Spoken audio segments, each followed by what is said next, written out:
What's up, guys? Your boy Darkskin, and today we're going to be going over the top 5 units to use for Gray Demon. Now, I went over the top 5 red units yesterday, so we're going to go ahead and just keep going with this, and I'll let you guys know who I use and everything like that. So anyways, starting out, honorable mention is same as yesterday, Kane. If you get Kane's passive, you're able to increase your allies' attack by 10%. Now, I don't use Kane because on the off chance someone dies, Kane is useless if he goes in. It's just, in my opinion, it's not worth it. Like, the 10% is not that big a deal if you build your units correctly. So I don't use him, but you can do that strat if you want to. But anyways, 5th place, we have Meliodas. Now, I've talked about Meliodas before. We all know what Meliodas does. He's a really good unit for certain stuff. But let's be real. When it comes to this raid, don't get me wrong, Meliodas attack cards do good damage, like 240, 360, 600. Not to mention, if he gets low on HP, he can crit. Well, his crit chance goes up, which is very good. So I run attack crit damage on Meliodas, so yeah, he's going to be hitting really hard. But let's be real, right? Let's be real. The only reason Meliodas gets taken to this raid is for his counter. If he did not have this counter, he would not be getting taken to this raid, to be honest. Not near as much as he is. Now, I put him 5th place just because, like, his counter is really good, but it's limited. And what I mean by that is, for 2 turns, the Gray Demon has like the wings, by his help, the wing buff. Whenever he has that wing buffed on, you do no damage with counters. And they implemented that into the game because if Meliodas could just counter any turn he wanted to, Gray Demon would be super easy. Now, it's still not that hard, but you have to, like, strategically place your counters because of that. So, and not to mention, if you don't have a 2 or 3 star counter, you're doing next to no damage. And to get a 3-star counter is not that easy, you know, so... yeah, but I have Meliodas at 5th place. 4th place, I have Gother. Now, it's not that Gother's bad on this raid, but the units in front of Gother are, like, significantly more important, in my opinion. So, yeah, but you already know why Gother's here. Gother can take away ult gauge, which is not that big a deal, but pretty good. But ranking up ally skills is the main one. Ranking up full team skills and then giving damage to your full team is good as well. So that is why Gother is on this list. He's not that bad. He's pretty good to take. I don't take him. I'm gonna talk about my team at the end, so just stay tuned. Next up, we have Helbram. Now Helbram, he's really good for this raid. And these are the reasons why. Like, his first ability is or skill is whatever, right? That's not what we're here for.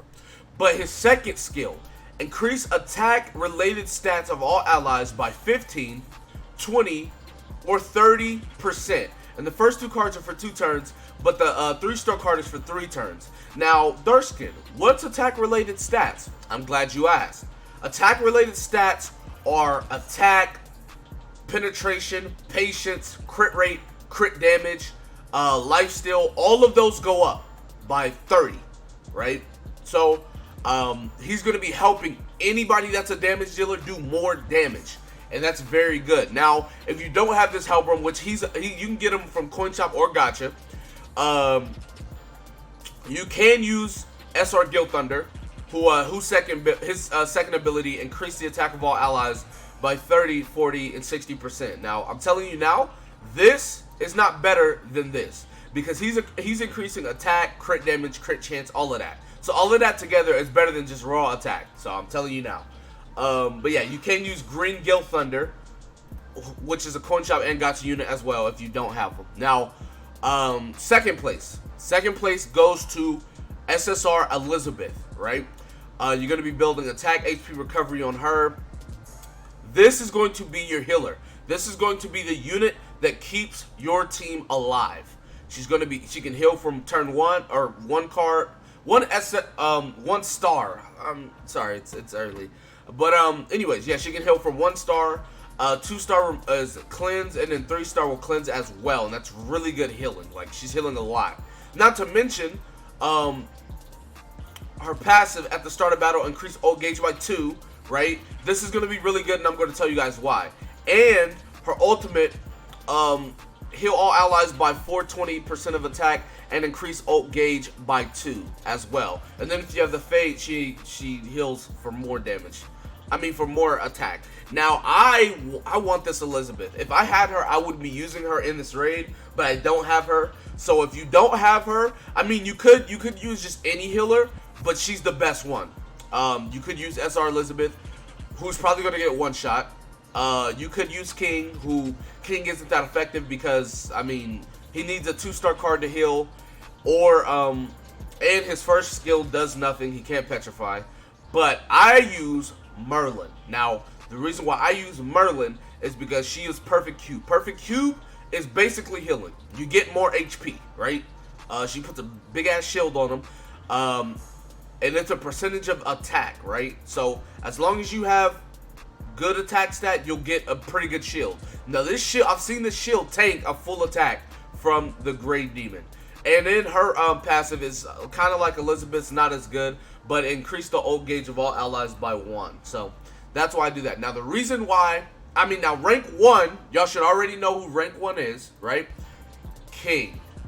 King is the rank 1 unit. He is the most needed unit for this raid.